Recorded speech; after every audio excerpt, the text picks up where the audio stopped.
Il y a un truc que j'ai remarqué quand on est dans la dépendance affective, c'est qu'on est complètement déconnecté de notre corps. J'en parlais dans la vidéo précédente avec le fait de ressentir ses émotions. Dans cette vidéo, j'ai envie vraiment de vous apprendre, ou en tout cas de vous transmettre l'importance de revenir au présent, qui est pour moi l'étape que tout le monde oublie, que personne ne fait et qui pourtant a tout changé pour moi. En réalité, ce que j'ai compris ces dernières années, à la fois dans mon étude de la dépendance affective, mais dans mon expérimentation personnelle, c'est que quand ce surplus d'émotions montait, j'avais le sentiment de toujours réagir à ce qui se passait, mais en réalité, je réagissais à ce que j'imaginais qui était en train de se passer ou ce que j'imaginais qui pouvait se passer. Et ça, je sais que ça concerne 100% des personnes que j'ai accompagnées, c'est notre capacité à se faire des scénarios, à être dans le dur par rapport à des choses qui ne se passent pas réellement. Là où d'habitude je vous dis de regarder la relation telle qu'elle est, je vous demande cette fois d'observer quand vous êtes dans un scénario, dans quelque chose que vous imaginez complètement, parce que en réalité, on réagit beaucoup à ce qu'on imagine. La peur, elle est jamais dans le présent. Elle est souvent, pour pas dire toujours, dans l'anticipation, dans le souvenir ou dans le scénario. Ce que je veux que vous compreniez, c'est que quand vous paniquez, vous n'êtes pas dans l'instant présent. Votre corps est là, mais votre esprit, il est déjà dans le rejet, dans l'abandon, dans la rupture, dans le « et s'il ne m'aimait plus ?» et s'il partait, et si j'avais dit quelque chose qui ne lui a pas plu, et si j'avais fait quelque chose, et si un jour je fais quelque chose qui ne lui plaît pas. Il faut comprendre que le présent, il est rarement dangereux. Ce qui fait peur, c'est tout ce qu'on projette. Il faut comprendre que quand on veut répondre vite, expliquer, envoyer un message, demander une preuve, c'est pas parce que vous ne savez pas quoi faire. C'est pas parce que vous n'avez pas de ressources, c'est parce que à ce moment-là, votre système nerveux est complètement off et vous avez envie de sortir de cet inconfort-là. Je pense à des fois où on se fait un scénario où parfois il y a un accrochage et en fait on est déjà en train d'anticiper ce qui pourrait se passer. Donc on envoie un pavé comme ça parce que ça nous rassure, parce qu'on se dit mais il faut que je rattrape la personne parce qu'on n'est pas dans l'instant présent. On ne voit plus la situation telle qu'elle est. On est dans une espèce d'urgence émotionnelle qui est toujours un signal, on est bien d'accord, mais c'est jamais une consigne qui doit vous faire passer à l'action. Au lieu d'être dans l'instant présent, on met en place des comportements qui, malheureusement, souvent aggravent une situation. Quand on n'est plus dans le présent, on réagit dans la peur, on dit trop, pas assez, on s'explique, on se justifie, on s'éloigne de l'autre et surtout, on s'éloigne de soi.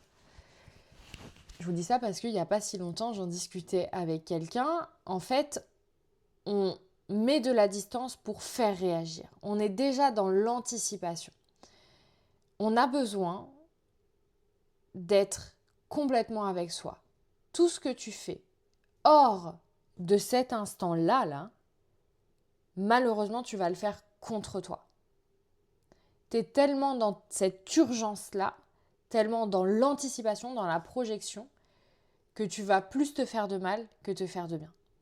Revenir au présent, qu'est-ce que ça veut dire concrètement ? Ce n'est pas analyser, ce n'est pas comprendre, ce n'est pas relativiser. C'est vraiment, j'insiste et j'espère que vous allez prendre ce chemin-là et que vous comprendrez l'importance de ça. Revenir au présent, c'est sentir son corps, ralentir, respirer et regarder juste ce qui est en train de se passer. Je vais vous donner un exemple que j'ai eu avec un client il n'y a pas longtemps. Parce que souvent, en fait, on est dans la réaction. On est dans la réaction parce que quelque chose vient nous trigger, ça vient appuyer sur une blessure qui est déjà là. La dernière fois, un client me dit en coaching que la personne avec qui il sort en ce moment lui a dit c'est vrai que toi, tu parles pas beaucoup. Et quand il arrive en coaching, il me dit que cette phrase, elle est dans sa tête et qu'il n'arrive pas à en sortir et que ça l'a complètement bouleversé, que ça l'a mis dans un état de stress. Donc quand on va creuser pourquoi, c'est parce que dans ses anciennes relations, on lui a dit, on lui a reproché ça. C'est comme ça qu'il me le dit, mais parce que c'est quelque chose qu'on m'a reproché. Et en fait, je lui pose cette question. Est-ce qu'elle t'a dit que tu parlais pas assez ou que tu ne parlais pas beaucoup? Et son visage s'est vraiment illuminé. Parce que il a entendu quelque chose qu'elle n'a pas dit. Parce que ça l'a ramené dans le passé et ça lui a fait peur pour l'avenir. Et cette nuance-là, elle est très importante. Qu'est-ce qui s'est passé là? Qu'est-ce qui a été dit là, concrètement? La différence entre ces deux phrases, de dire de quelqu'un « tu ne parles pas beaucoup », c'est un constat.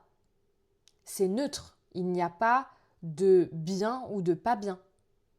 Tu ne parles pas beaucoup. Quand on dit « tu ne parles pas assez », ça veut dire qu'il y a presque une demande de plus.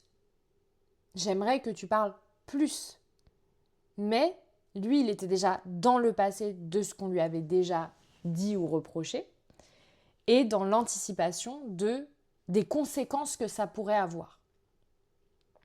Si on revient là et pas dans ce qui pourrait arriver, alors vous êtes beaucoup plus dans votre corps. Et être beaucoup plus dans votre corps, ça va aussi vous apprendre à mieux savoir ce que vous ressentez et quand. Qu'est-ce qui me déclenche et quelle émotion je ressens. Là maintenant, est-ce que quelqu'un t'abandonne? Est-ce que tu es en danger? Ou est-ce que juste tu es en train de ressentir une émotion qui est difficile pour toi? Le présent, l'instant présent, c'est votre ancre. C'est ce qui doit vraiment compter pour vous ancrer. Plus vous allez réussir à vous ancrer, à être moins dans le passé, moins dans l'anticipation, plus vous allez pouvoir ralentir. Le présent est ton ancre et tant que tu n'es pas revenu là, ne décide rien, ne parle pas, n'agis pas. Pas pour te punir, mais pour te protéger. Vous comprendrez un jour la force de cet instant présent-là. Si vous prenez des décisions par anticipation et par peur, vous faites un choix contre vous. Si vous faites et prenez une décision par amour, parce que vous êtes dans l'instant présent, vous le faites vraiment pour vous. Vous n'avez pas besoin de devenir froid, vous n'avez pas besoin de devenir distant, vous avez besoin de devenir présent.